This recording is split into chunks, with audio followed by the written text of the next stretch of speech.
Bonjour à tous. Aujourd'hui, nous allons installer Loki. Loki va nous permettre de pouvoir voir les logs d'un client dans Grafana.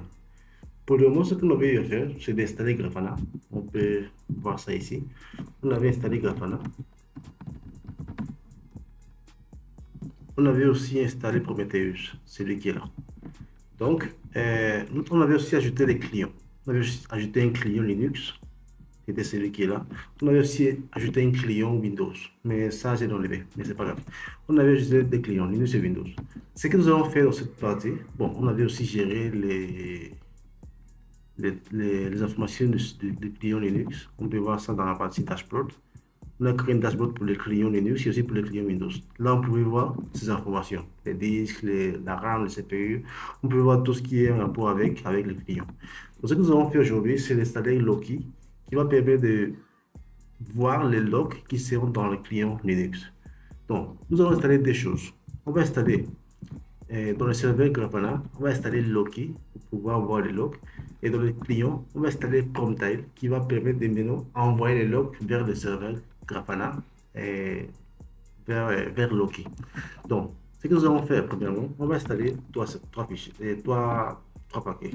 apt-y installe JQ pour les JSON, pour les formats JSON. On va installer curl et on va aussi installer zip. La même chose sur le client. Y installe zip, JQ et curl.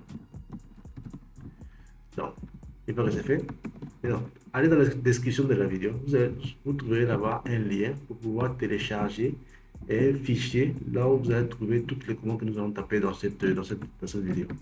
Donc, on va commencer par télécharger le binaire de Loki.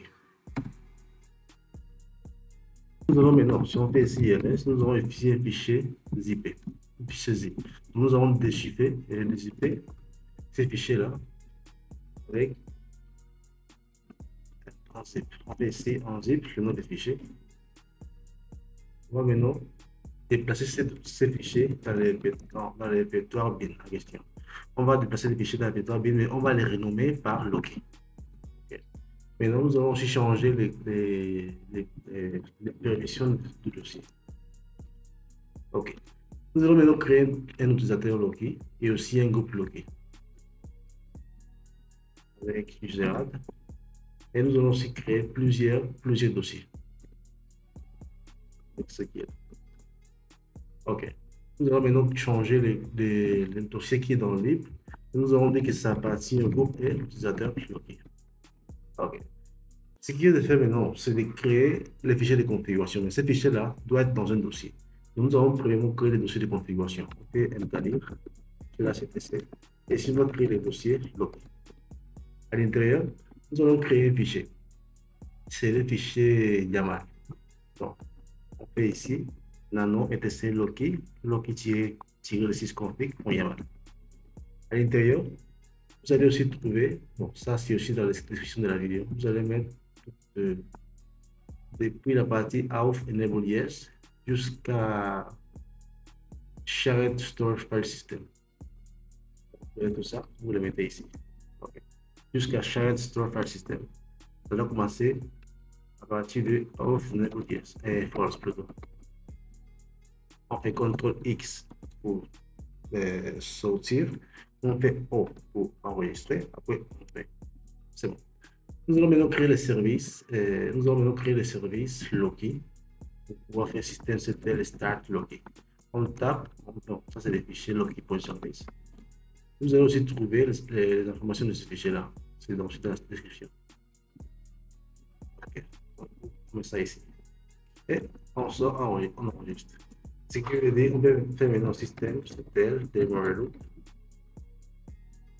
système, c'est tel, enable, ok, et après le start. Bon, on fait ici start. Si on fait ici un status, on peut voir que le service est déjà activé. Donc, ce que nous allons faire, nous allons partir dans Grafana, ce niveau. On vient dans Data Source.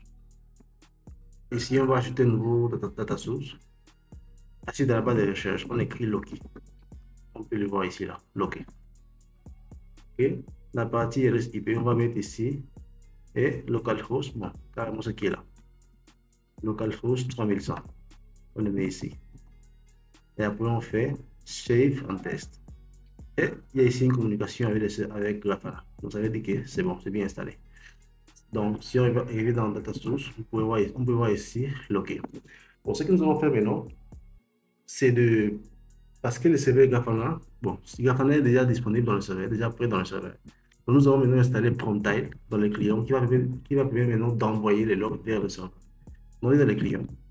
Ça aussi, c'est tout aussi dans la description de la vidéo. Nous allons premièrement télécharger Promptile. On le fait avec ce qui là. On va dézipper ces fichiers composés, parce que si on fait CLS, on a ici les fichiers composés, celui qui est là, et ok, d'accord. Une fois que c'est fait, nous allons maintenant déplacer ces dossiers de ce Promptile dans le répertoire bin, mais on va renommer aussi par Promptile. On va aussi, c'est ce que l'on fait avec Loki, on va aussi gérer les droits. Ok. Donc, nous allons maintenant créer un dossier de configuration des Promptile. Donc, on fait ici mkd /etc Promptile. Ok. À l'intérieur, on va créer des objets de configuration. On va l'appeler Promptile. Bon, on va prendre ça. Ok. À l'intérieur, vous allez mettre à partir du serveur, jusqu'à unit. C'est qui est là. Ok.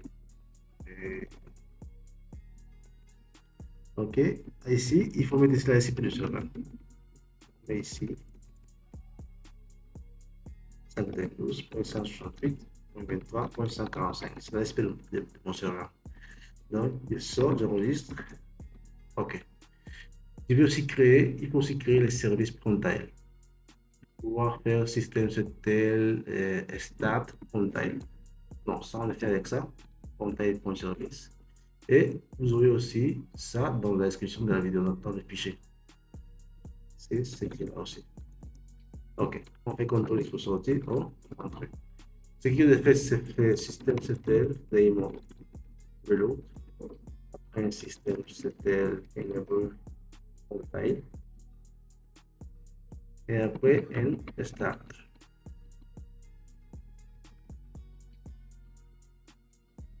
Si on fait status, vous vérifier que le service est activé. Donc, c'est bon. Ce qui est de faire, c'est juste, on va dans Grafana. À ce niveau, on va d'abord utiliser. Mais non. Logiquement, tous les logs du client sont déjà envoyés, sont en train de s'envoyer dans le serveur. Maintenant, comment on fait pour le voir? On vient dans la partie Explore, ici, Explore. Ici, on va prendre ici Loki, celui qui est là, Loki. Maintenant, la partie Label Filters, on va mettre Job. Et ici, on va mettre ici par log pour voir les logs.